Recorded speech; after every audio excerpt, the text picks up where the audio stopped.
to establish Mr. Nelson as the father, but he disputes her claim. This is the case of Hardin versus Nelson. Thank you. Ms. Hardin, you have opened your case today in hopes of saving your relationship. You say he is now denying your 2-month-old daughter. You are certain he is the father. You want his help raising your daughter. Yes, Your Honor. Mr. Nelson, you say you are not Sophia's biological father. Yes, Your Honor. All right. You say you need help. Delonte doesn't help me with anything. He won't watch her for 15 minutes while I go to the store. He walked past her like she Casper. He like, hey, get your daughter crying. He don't help me at all. One, I don't see why, if I'm not 100% sure I'm the father. Mr. Nelson recounts their meeting, countered by Ms. Harding's accusation of lying. I really want to understand the nature of your relationship. I thought she was cool. She wanted to move. And how did we get there? Right. Yes, it is. He came down to visit with his family members, and then when it was time for him to go back to Louisiana, he asked me, do you want to come with me or do you want to stay? I said you could come if you want to, but the best choice is to stay home with your people.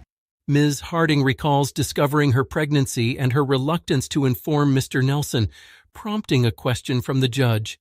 You find out you're pregnant. At first, I panicked because I didn't know how he would respond. He didn't seem like a kid person. Well, why were you having unprotected sex with this young man, and why are you following behind him? My mom died when I was 12. My dad's not in my life. My grandmother, she's not really there either. Okay. Now I understand. We come here to tell the truth. So you were feeling alone in the world. Never really had nobody in my life talk to me, but they wouldn't listen to what I had to say, and he was there for me, and I gravitated towards it. You wanted to have his baby. I felt like I was going to be with him for the rest of my life. Right. Mr. Nelson describes his first encounter with the baby, noting he didn't sign the birth certificate, which Ms. Harding disputes. He waited for my daughter to be weighed and wiped off and walked out of the hospital room. What? He came out like really like... She been in the womb. I'm black though. Babies come out in all different shades. Mr. Nelson, did you sign the birth certificate? No, Your Honor. Like, this isn't my child, so I'm not signing the birth certificate. Yes, Your Honor. We're on the way to the hospital. I called him multiple times. He left his ID at home on purpose, bought an empty wallet. Well, on purpose. On Same purpose. thing, yeah. Shocking evidence presented by Mr. Nelson leads to surprise from the judge. Okay, Your Honor. It all started. We went back to Arkansas. They wanted to come stay with us. Being her ex-boyfriend, I thought it was disrespectful. Why would you want to be under the same roof? So I got mad and I left. If he was with his new wife, why would it matter if they needed a place to stay for a moment? All three of them had sexual relations with each other. I wasn't. Oh. Yeah, I'm not stupid. Oh. So if I'm not there, to What stop is you from going doing on? it again, right? Mr. Nelson suspects Ms. Harding's ex is the father, while Ms. Harding admits to infidelity. So when you calculated that, put you back to that time we were gonna leave the house. Right. She was having the threesomes. Yes, Your Honor. So you believe the ex, John, is really Sophia's biological father. You were not vehemently denying. Correct. So you do admit you were intimate with this couple. Yes, I do. Ms. Harding's ex enters the courtroom to share his perspective, escalating tensions with further evidence. State your name for the court.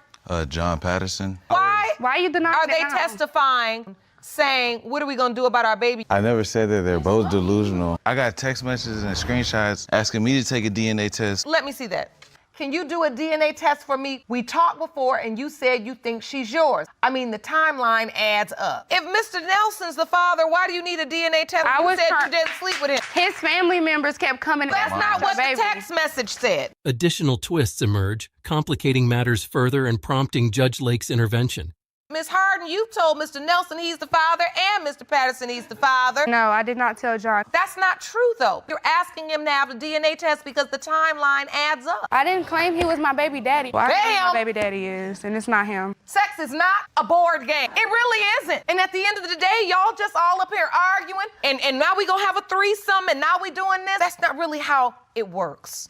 Judge Lake prepares to reveal the DNA results, bringing resolution to the contentious case. Jerome, I'm ready for the result. In the case of Hardin versus Nelson, it has been determined by this court. The biological father is Mr. Nelson. I just want to say I apologize to you. I just wanted to know the truth. He know what he was doing to stir all this up. I just want to say I was brought into this mess. I didn't start Hold nothing. on. You got to grow up now for this baby. And there's no shame in just saying, I need help, and we're gonna get you some. Court is adjourned. This is the kind of courtroom drama that makes you grab popcorn and wonder how things got this messy. The case of Sutton v. Smith kicks off with Ms. Sutton saying her ex, Mr. Smith, was living a double life while pretending to be her man. Ms. Sutton, you say you believed you were in an exclusive relationship with Mr. Smith until you got pregnant and discovered he was living a double life. You say the defendant has denied your daughter, Kaylee, and you are in court to prove he is your child's father. Yes, Your Honor. And this part of the case is like a soap opera written by Facebook posts. Ms. Sutton tells the court how she found out about Mr. Smith's other baby mama after she posted her ultrasound picture online. Apparently, the other woman slid into her messages like, "Hey girl, guess what? He's with me." Him and his other baby mama were together when he was supposed to be with me. Like, he was staying with me, and then all of a sudden when I get pregnant, it's an issue. When I post my picture of my ultrasound when I got pregnant with my daughter on Facebook, I tagged him in it, and that's when she messaged me and she told me who she was. When she was pregnant with their daughter, he said he wasn't with her. This is where the finger-pointing Olympics start. Mr. Smith denies ever being in a real relationship with Ms. Sutton, saying they just hooked up a couple of times. First, I met her through my cousin. You know, we chilled, we kicked it off. First time we had a sexual encounter, we met at my auntie's house, we stayed. So after we had sex, I had went out of town to Cleveland, Ohio on a vacation. It was on the 4th of July, and she called my cousin's phone and something like, is DJ around you? And she gave me the phone, she was like, she said, oh, I'm pregnant by you. I'm like, you pregnant by who? Meanwhile, Mr. Smith claims Ms. Sutton is posting photos of the baby with random dudes online, calling it a family photo. The judge tries to keep things calm, but good luck with that because things are about to get even louder. Me and the baby, telling everybody, oh, look, this is his baby, he denying my baby, and all this, and then that thing, I look up, you got a picture with your baby and another dude beside each other. Hey, I'm finna come up there, you want me to come up there and pull up on you and see the baby? No, my mom said if you come up here, she don't want to have nothing to do with me and my baby, so you might as well stay there. Then she gonna say that she tried to give me a free DNA test. This part is heartbreaking, but also filled with awkward zingers. Ms. Sutton says she went through the pregnancy completely alone, with her mom stepping in as the baby daddy. Mr. Smith argues he wasn't allowed at the hospital because he didn't have an ID, which feels like the weakest excuse of the year. No, my mother's was my baby's father my whole pregnancy. And then when you went to the hospital, he didn't come? No, I invited him twice. What you told me not to come up here because at the hospital, you have to have an ID. Get with you. If you don't want to do for Katie, then don't do for Katie. Because my daughter's well taken care of. Been in school since she was 6 weeks old. She is well taken care of. Look at her. And now, we hit the part where people start dragging each other's personal lives. Mr. Smith's mom, Ms. Colley, accuses Ms. Sutton of hooking up with half the family, saying she's been with their husbands, baby daddies, and boyfriends. Ms. Sutton fires back, saying that's not true, and even if it was, it's none of their business. Your Honor, Miss Sutton is not telling you she done slept with my family members, husbands, and baby daddy. And I caught her with one of them. We have tried very hard to get along with this girl. And when I was staying with Miss Sutton, I came home and caught her in bed with one of them. Just recently, she just stopped fooling with one of my family members' husbands. If you thought things couldn't get pettier, welcome to the money round. Mr. Smith admits Ms. Sutton gave him money while he was in jail, but says it doesn't mean he owes her anything. The judge rolls her eyes and basically calls him out for taking advantage of her generosity. Every time I got incarcerated, we wasn't never in no boyfriend and girlfriend relationship. Yes, we did have a sexual intercourse. So every time I done went to jail, yes, I done called LaQuay just because she put money on my book, money on my phone. When I get out, she feel like I'm obligated to stay with her. Cause come on, just because you don't spend that money, that's on you. I just don't want you to start a sentence with every time I go to jail. Get the tissues or maybe earplugs because Ms. Sutton lets it all out. She talks about how much it hurts to see Mr. Smith being a dad to his other kids while ignoring her daughter. She's crying, shouting, and saying she doesn't care about him, but just wants her baby to have a father. The whole 3 years of her life has been me. A child looks for their dad. They know their dad. They talk. Knows him. Does she call him daddy? Yes, but if he would want to be in her life, I wouldn't stop him because my daddy has been in my life since day one. My mother and father are still married. I have had a 2-parent household all my life, so I know how influential having a father in a girl's life is. This is the part where Mr. Smith actually admits he was kind of a jerk. He confesses that he lied to Ms. Sutton, led her on, and took her money while he was in jail. He even admits he knew she was in love with him, but says he always had feelings for someone else. I realized that, and I played a part in too, because I was lying, you know what I'm saying? I was dating somebody else, and I was staying with somebody else, you know what I'm saying? Yes, we had sexual intercourse, you know what I'm saying? She done caught feeling real deep for me, and she really want me to be with her. But like my heart was always somewhere else, and I ain't never want to try to have my cake and ice cream and eat it too. Okay, this is the moment everyone's been waiting for. The DNA test results are in, and surprise, surprise. It has been determined by this court. Smith, you are the father. Can I see my baby? You won't believe this. The crowd goes wild when Ms. Moore throws shade, claiming Mr. Butler's wife is playing puppet master with his doubts. Ms. Moore is all fired up, telling everyone that the only reason Mr. Butler is second-guessing fatherhood is because of his wife's sneaky ways, causing quite the stir among the audience. And guess what? The drama's just getting started. Mr. Butler has doubts he fathered your 1-year-old daughter, and that's because of his manipulating wife. Mr. Butler, you argue you've been told on multiple occasions by the plaintiff herself that you are not her child's father. Oh, snap. Here comes Mr. Butler with his own side of the story, doubting he's the daddy because Ms. Moore once told him he wasn't. He lays it out, recounting times Ms. Moore straight up denied his paternity, which gets the judge digging deeper. Buckle up, because the roller coaster is about to drop. One time was because he was harassing me, him and his so-called quote-unquote wife. So you admit, Ms. Moore, you told him you're not the child's father? One time. It's happened because she told me I'm not the dad, she told me I'm not the father. Why would she tell you that? The baby don't even look like me. This just got real. Ms. Moore and Ms. Harrison are now locking horns over whether Mr. Butler did his part as a dad. The clash heats up over some juicy texts about another dude stepping up as dad, showing just how messy this situation is. Keep your eyes peeled, because there's more tea coming your way. And that's a text that was sent to me. He has been a much better father than Quincy. So, trust that. My husband do a good job keeping me and... Because he stepped up. My daughter is going to call him dad. Quincy never been around.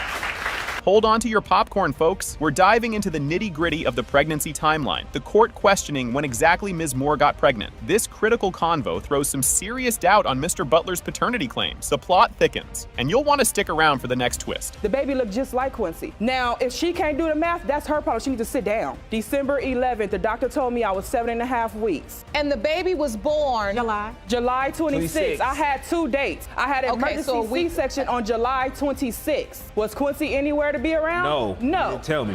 Here's a heart tugger for you. Ms. Moore shares the tough tale of her labor and the emergency C-section. It's a crucial point that highlights just how intense things were during the birth, with Mr. Butler nowhere in sight. The emotions are high, and the next part is sure to tug at your heartstrings even more. My doctor came in and told me that my baby's heart rate was going down. She was getting less oxygen. I did not see my baby. I went to an emergency C-section. Out of recovery for 45 minutes, I touched my baby and signed my baby off, which is the city that he stays in. I did not tell him where my baby was. I know how mental he is. Can you feel the drama heating up? Mr. Butler confesses he's torn about his role in his maybe daughter's life amidst the ongoing feud with the two leading ladies. His admission sheds light on his personal turmoil and the tangled web of emotions surrounding the paternity mystery. And hold tight, because the truth bomb is just about to be dropped. That's because it's being tugged on. I'm playing tug of war. If it's come back to be my daughter, I'm not gonna never see her.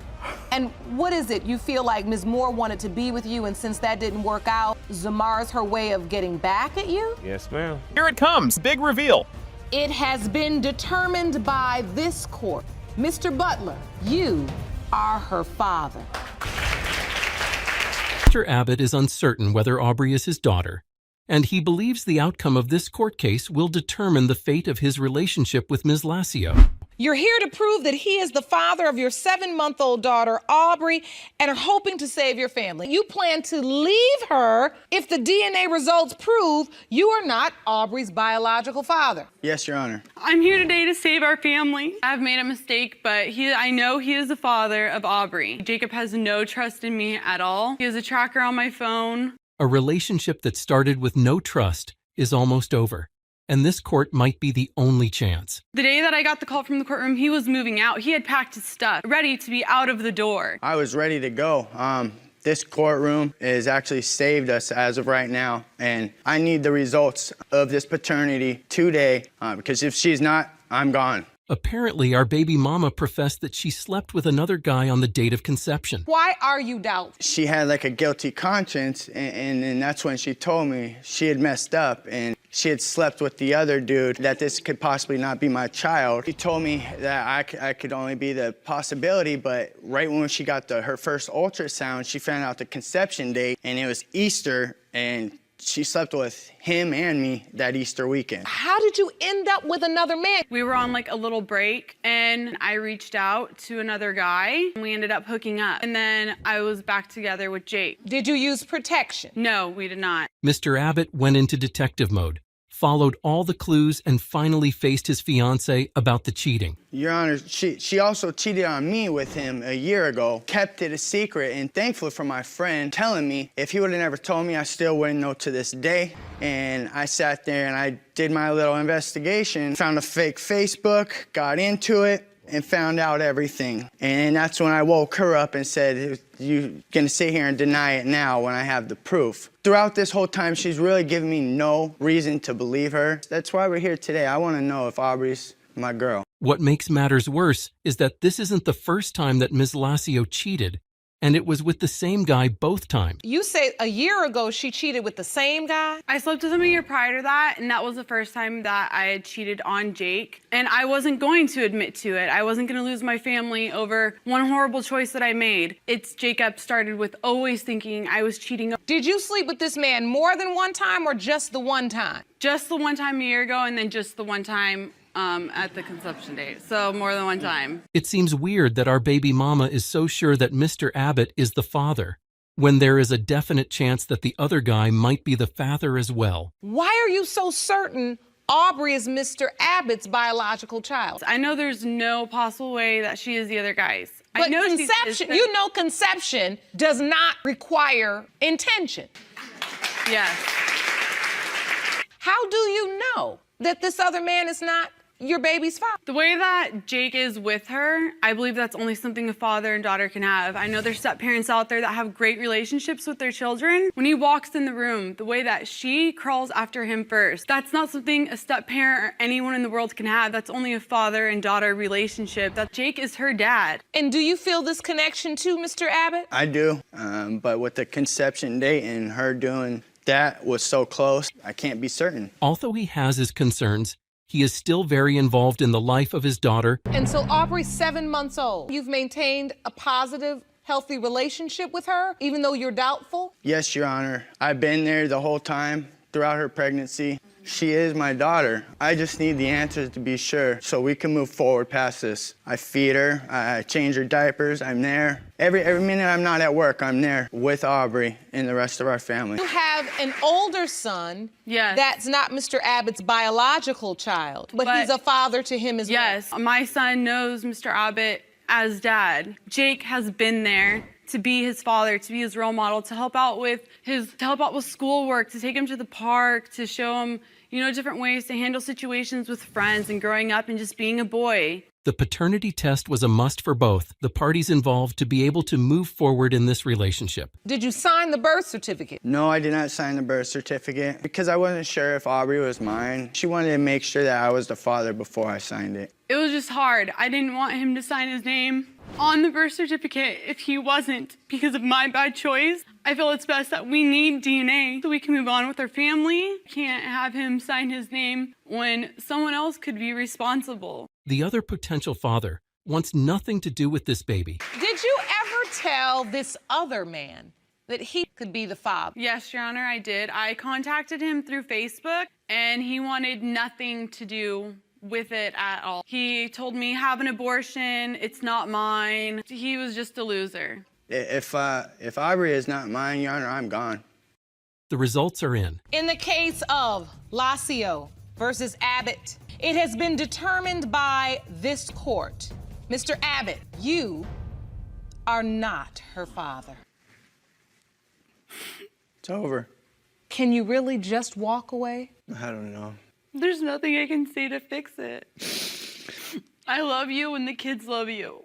I think you love them all enough to strongly consider it before you make a decision. I don't have a crystal ball, but my heart says you all have a shot. I wish you all the very best of luck. Get this. Ms. Hanger claims Mr. Babbitt should cough up child support since there's already an order. She says he's dodging his dues for their daughter, Chloe, and there's no need for a paternity test. Watch as she lays down the law. You claim the defendant has already been placed on child support for your daughter, Chloe, and therefore there is no reason to administer a paternity test. You've dragged him to court to order he pay the support he has been neglecting. Buckle up. Here's Mr. Babbitt's comeback. He's calling for a DNA test. Dead sure he's not the dad, and he's got some receipts to prove it. Stay tuned, because he's about to drop some bombshells. Mr. Babbitt, you petitioned the court to order a DNA test because you are 100% certain that you are not her child's father, claim to have proof to support your case. The court must decide if there is enough evidence to administer a paternity test. Oh boy, things get spicy. Mr. Babbitt brushes off any likeness to Chloe as rubbish, leaving Ms. Hanger fuming over his denial. Grab your popcorn, because it's about to get even juicier. She even looks like him when she's identical to him. Just because you frame her up there and put her next to my family, that's not actually a DNA test. Okay, you'll get it. Don't worry about it. Mr. Babbitt, you say you're certain you're not. All actuality, I mean, like, no, I don't believe it. You're blind, dude. You're blind. A medical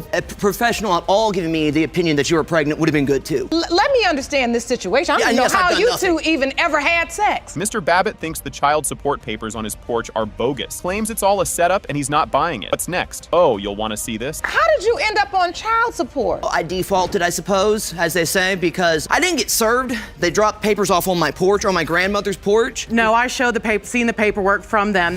Jane Doe signed it, but that legally states that you've received this paperwork. Or did you say that dropping the paperwork off, not talking anymore? No, they showed me the paperwork of somebody signing it. So there was no coincidence that after you showed up on my porch. I asked them. Judge Lake dives into the paperwork, showing Mr. Babbitt owes $272.50 a month. But wait, he says he never got the memo. Confusion much. Things are about to clear up. Or maybe not. So this is paperwork, supposed to pay $272.50 per month in child support. I actually never got the paper. Here's the paperwork that I got. It was to my restaurant, and it was stated, it says you're supposed to be paying child support for Chloe Hanger. Didn't give a middle name, didn't give a social security number. On the birthday panel. They're not going to give you her social security number. number. Why, if I'm the father? You felt like it was like something fraudulent? Well, yeah, if I would have got a letter that had it like postmarking on it. You won't believe this. Mr. Babbitt basically ghosted the court, got him named as the dad by default. He missed the memo, literally. What's he gonna say to that? Keep watching. And now you are responsible for child support. They told me because son or daughter. I'm sorry? If it's my child, I will, but you're correct. Well, no, you're responsible for it now because you were named the They gave him 30 days after he did not show up for this DNA test. They gave him 30 days to appeal it, and he never did. I can still appeal it. This has to do with the fact your failure to appear caused you to be named the father by default. Judge Lake isn't having any of Mr. Babbitt's sass, telling him straight up he's messed up by ignoring the court. Oh, and it gets better. Check out what's coming. Did I look confused about that? No, you look confused, period. And you look like you got a smart mouth. And you think you know too much, but what you should have known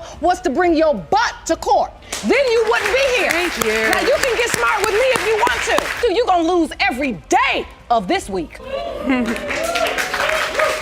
I'll give you a minute to get yourself together, because you're not gonna clown. Ms. Hanger reminisces about their less dramatic days. Video games, music, and oops, a baby. It was all chill until it very much wasn't. Wonder what Mr. Babbitt has to say about those good old days. How did this relationship begin? Was it committed? Were you also sleeping with other people? I met him through my room. He'd hung out a couple of times, played video games, listened to music, all that stuff, and then everything went on from there. So the bottom line is you two were intimate at some point. Yes. Did you use protection? No, never. All right. And then there's the roommate drama. Mr. Babbitt thinks Ms. Hanger was also playing house with their roommate. Drama alert. What will the lie detector say? So I had not slept with anybody else prior to him for a year with my ex-boyfriend. Well, you were sneaking out in the middle of the night doing something. I was not sneaking out anywhere. The only time I'd get out of bed is to go to the bathroom. Yes, and you wouldn't come back for an hour. And then she would climb out of the bed and not come back for an hour? I mean, sometimes 30 or 40 minutes, but it's a long... No. And that's when you thought she was also with the roommate. Mr. Babbitt throws another curveball. He doubts Ms. Hanger was ever pregnant after a nurse couldn't find a heartbeat. Oh, the suspense. What will the ultrasound reveal? Stay tuned for the next chapter of As the Heartbeat Tries to Be Detected. I went to the doctor's appointment with her to get the ultrasound done. We're sitting there, they're doing this ultrasound, and the nurse is sitting there, okay, we're gonna find that heartbeat. And then the nurse is kind of going over her stomach. It wasn't an ultrasound, it was a fetal Doppler. Two different things. Well, anyway, it's supposed to detect at 6 weeks and you're 7.5, and the nurse told me no. Too early to probably tell. No, you were she supposed did to go to not. the next appointment and you took off to Florida. Enter Mr. Babbitt's dad with a plot twist of his own, backing Ms. Hanger and claiming Chloe is totally their grandkid. Family ties or family lies? Let's find out. You're Mr. Babbitt, Royce's father. Correct. And you're standing with the plaintiff. Because Chloe is our granddaughter. He'll take anybody's kid. And I've got a You picture do here. believe that? That's evidence. Yes, I truly believe that. And you brought evidence. It's my baby picture with Chloe. This is a picture of My baby picture. your baby picture on the Correct. left And and Chloe. Chloe's baby picture on the right. Oh snap! The lie detector test just threw in a wrench, showing Ms. Hanger might have been more than just roomies with the roommate. But don't jump to conclusions, there's more to this saga. This lie detector test was issued. Did you have sexual intercourse with your roommate after March 2013? You said no. The lie detector indicated deception. That can't be, no. Something's not right with this. I swear on everything. I did not touch my roommate. That is on my daughter. That is on my family. Finally, the DNA results are in. It has been determined by this court, Mr. Royce Babbitt, you are her father.